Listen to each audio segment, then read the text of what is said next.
नमस्कार दोस्तों, मैं दीपक सिंह आयुर्वेदाचार्य डीएस वेदा चैनल में आपका स्वागत करता हूँ। दोस्तों, आज हम हमारी दिनचर्या से संबंधित बात करेंगे और एक मेडिसिन की भी बात करेंगे। हमारी दिनचर्या जितनी अच्छी होगी दोस्तों, जितना हमारा डेली रूटीन अच्छा होगा, हमारा स्वास्थ्य उतना ही अच्छा रहेगा। आजकल हमारे समाज में दिनचर्या को लेकर के सबसे बड़ी परेशानी खड़ी हो गई है। इसकी वजह से तमाम रोगों ने घेर रखा है, बहुत सारी परेशानियों ने पकड़ रखा है। लोग किसी न किसी समस्या से, किसी न किसी रोग से परेशान है, चाहे वो शारीरिक हो या मानसिक हो। तो इसमें सबसे बड़ा रोल जो प्ले कर रहा है वो हमारी डेली की जो दिनचर्या है, डेली रूटीन है, वो सबसे ज़्यादा महत्व रखता है। तो दोस्तों, इसलिए आज हम पहले दिनचर्या पे बात करेंगे। तो यदि दोस्तों आप चैनल पर नए हैं तो वीडियो को लाइक, शेयर, सब्सक्राइब करें ताकि आपको इसी तरीके से वीडियो का नोटिफिकेशन मिलता रहे और मैं भी आपके सामने नए नए वीडियो लाता रहूं दोस्तों। तो चलिए दोस्तों वीडियो को स्टार्ट करते हैं। तो दोस्तों, ये जो दिनचर्या है ये कैसी होनी चाहिए, सुबह से लेके रात्रि सोने तक हमारी जो दिनचर्या है वो कैसी होनी चाहिए, तो आपको मैं स्टेप बाय स्टेप बता रहा हूँ। सबसे पहले आपको काम क्या करना है, आपको सुबह जल्दी सो के उठना है। सभी लोग जानते ही हैं, फिर भी मैं आपको बता रहा हूँ। जानना एक अलग चीज़ है, जान लेने से कोई विद्वान और कोई ज्ञानी, कोई महान नहीं होता है। जानते कौन नहीं है, कौन राम को नहीं जानता, कौन कृष्ण को नहीं जानता, कौन नहीं जानता है कि राम कितने सत्यवादी, कितने ही धार्मिक, कितने ही वैज्ञानिक पुरुष थे। पर क्या राम के बताए रास्ते पे कोई चलता है? कोई भी नहीं चलता है। क्या कृष्ण के बारे में नहीं लोग जानते हैं? सभी लोग जानते हैं। क्या कृष्ण के बताए रास्ते पे चलते हैं? बात तो राम की करेंगे, कृष्ण की बात करेंगे। बहुत लंबे लंबे लेक्चर लोग आजकल दे रहे हैं, यूट्यूब पे भी दे रहे हैं, फेसबुक पे भी दे रहे हैं, पर फॉलो किसी से नहीं होता दोस्तों। तो सबसे ज़्यादा ज़रूरी होता है, जो भी हमने स्टडी किया है, जो अध्ययन किया है, आपकी लैंग्वेज आपके एक्शन के साथ मैच हो रही है या नहीं हो रही है, ये सबसे ज़्यादा इम्पोर्टेंट है दोस्तों। आप जो बोल रहे हो वो आपके डेली के कार्य में दिख रहा है या नहीं दिख रहा है, ये महत्वपूर्ण है। महत्वपूर्ण ये नहीं है कि आप क्या बोलते हो, इम्पोर्टेंट तो ये है कि आप जो बोलते हो वो करते भी हो या नहीं करते हो। एम आई राइट दोस्तों? मैंने क्या बोला? इम्पोर्टेंट ये नहीं है कि आप क्या बोलते हो, कितने लेक्चर देते हो। इम्पोर्टेंट ये है कि आप क्या बोलते हो और क्या करते हो, ये ज़्यादा मायने रखता है। जनरली सभी लोग जानते हैं, बोलते तो सभी लोग हैं, पर करते सब लोग नहीं हैं, होता किसी से भी नहीं है। इसलिए बोलने और करने में बहुत अंतर होता है दोस्तों। तो दिनचर्या की बात है तो सबसे पहली बात मैंने आपको बताई, सुबह जल्दी सो के उठना। मान लीजिए आप 4 बजे नहीं उठ सकते, वैसे तो 4 बजे उठना चाहिए। अगर आप 4 बजे दोस्तों नहीं उठ सकते तो कोई बात नहीं है, चलेगा भाई। पर आपको किसी भी हाल में आपको 6 बजे से पहले बिस्तर छोड़ देना है। उसका मैं कारण भी बता दूंगा, 6 बजे से पहले बिस्तर क्यों छोड़ देना है। देखिए, आप सुबह जितना जल्दी सो के उठेंगे तो आपके अंदर जो मल है, रात भर में जितने भी, अभी देखो हम लोग शाम का रात का जो खाना खाते हैं, तो रात में खाना हजम होने के बाद उसमें क्या होता है, खाने के अंदर से जो विषैले पदार्थ होते हैं, जो टॉक्सिन्स होते हैं, वो सेपरेट किए जाते हैं, मीन्स अलग किए जाते हैं। और अलग करने के बाद वो हमारी कहाँ जो आंत है, जो बड़ी आंत है, जो गुदा के द्वार पर खुलती है जाकर के, जहाँ से हम मल निष्कासन प्रक्रिया होती है वहाँ तक जाती है, वो उसी से हम मल त्याग करते हैं।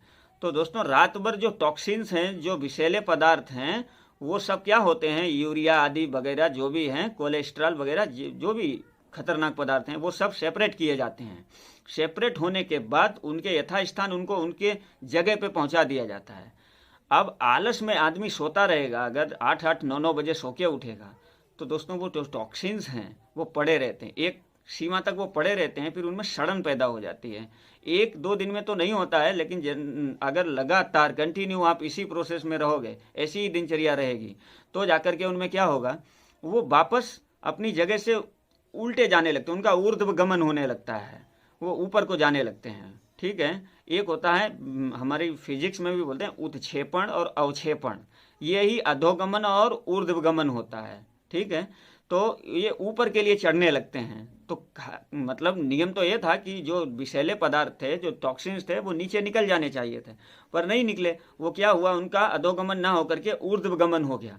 अब वो जो टॉक्सिन्स हैं वो ऊपर को जाएंगे तो ऊपर के रोग पैदा करेंगे, जैसे हार्ट के रोग, लंग्स, ट्यूबरक्लोसिस, गले थ्रोट यानी गले के रोग, यानी जो थ्रोट डिसीजेज हैं वो, मानसिक विकार, आदमी को वो जहरीले पदार्थ, वो जो गैस है, अपान वायु है, वो ऊपर को चली जाती है। हालांकि उसका क्षेत्र नहीं है ऊपर, लेकिन वो जाती ऊपर को है, तो वो ऊपर नहीं जानी चाहिए। इसके लिए हमें अपनी दिनचर्या सुबह जल्दी सो के उठना है, ताकि हम जितनी जल्दी सो के उठेंगे उतना जल्दी ही हम मल निष्कासन क्रिया करेंगे, यानी हम मल को त्यागने जाएंगे। जब सो के ही नहीं उठोगे, यानी आपका जो माइंड है, आपका जो ब्रेन है, उसका जो सिस्टम है, वो हमारे शरीर के, जो हमारी जो फिजिकल बॉडी है, उसके एक एक आर्गन के साथ उसका कनेक्शन है, वो सबके साथ जुड़ा हुआ है।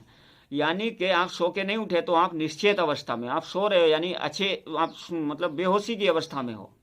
आप बेहोशी में हो तो आपके मन को, आपकी बुद्धि को ये सिग्नल ही नहीं जाएगा, ये सिग्नल नहीं पहुंचेगा कि भाई आपको मतलब फलाना कार्य करना है, ये काम करना है, वो काम करना है। और जब आप सो के उठते हो तो आपके माइंड में दुनिया भर के विचार जो हैं फूटने लगते हैं, मीन्स चलने लगते हैं। तो जब आप सो के उठोगे तो आपके मन में विचार दौड़ेंगे, विचार दौड़ेंगे तो आपकी पूरी बॉडी में हलचल होगी। जब हलचल होगी बॉडी में तो क्या होगा दोस्तों, आपके पेट में भी हलचल होगी, आपकी आंतों में, आपके बॉडी के एक एक अंग में हलचल होगी। उससे क्या होगा, हलचल होने से हमारे अंदर क्या होगा, एक प्रोसेस बन जाएगा, उस पर प्रेशर पड़ेगा, दबाव पड़ेगा, तो हमको वो चीज़ आ जाएगी जो नहीं आएगी। आप समझ सकते हो मैं क्या कह रहा हूँ। तो इसलिए हमें सुबह जल्दी उठना चाहिए। और दूसरी बात, आपको चाय कभी भी खाली पेट नहीं पीना है। सबसे पहली बात, आपको चाय आप पीते हो कोई बात नहीं, जनरली सभी लोग पीते हैं, मैं भी पीता हूँ, पर आपको सुबह की जो पहली चाय होती है वो सबसे डेंजर होती है, सबसे खतरनाक होती है। आपको बिल्कुल निहार मुंह खाली पेट चाय नहीं पीना है। यदि आपको फिर भी ज़रूरी लगता है मुझे चाय पीना ही है, तो आप चाय के साथ में आप पराठा बनवा लीजिए, आप बिस्किट ले लीजिए, आप कोई भी चीज़ ले सकते हो जो खाने वाली चीज़ हो। पेट में वजन होना चाहिए, तभी आपको चाय पीना है। तो दोस्तों आपने समझ लिया, आपको चाय खाली पेट नहीं पीना है। और मैं तो बोलता हूँ पियो ही मत सुबह खाली पेट।